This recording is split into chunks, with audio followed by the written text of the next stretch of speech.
right? Usually we have little jeweler's loops to look at things up closely, because a lot of cracks happen at a very small level, and they're very small, and you won't be able to see them with your naked eye until you get right up close and you're sort of looking at suspicious stuff.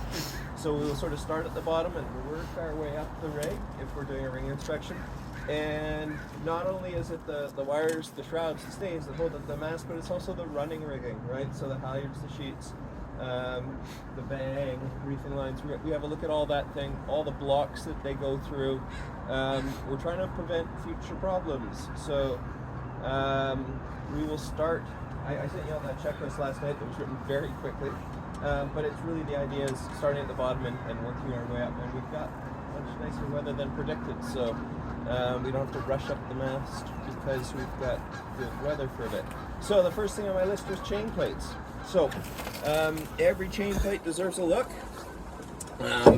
Chain plates tend to be conservatively designed by boat builders so that they don't usually fail. They're usually a lot stronger. If you look at the cross-section amount of this wire as opposed to the thickness of that metal plate, right? So they're pretty infrequently a source of failure. Where you're likely to find failures is where the clevis pin goes through at the turnbuckle. On some Chinese-made, Taiwanese-made boats in the 70s, they embedded the chain plates in fiberglass.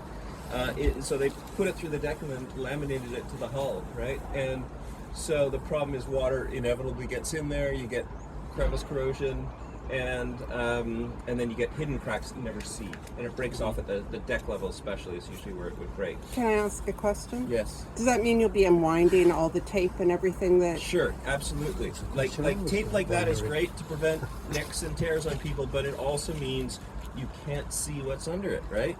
So it's actually not great practice to do that. It's like, you know, if you're spreading the ends of the cotter pin, it's best to only spread them like 10 or 15 degrees, not like 180 degrees, because you weaken the cotter pin and it makes it much harder for the next guy to pull it out.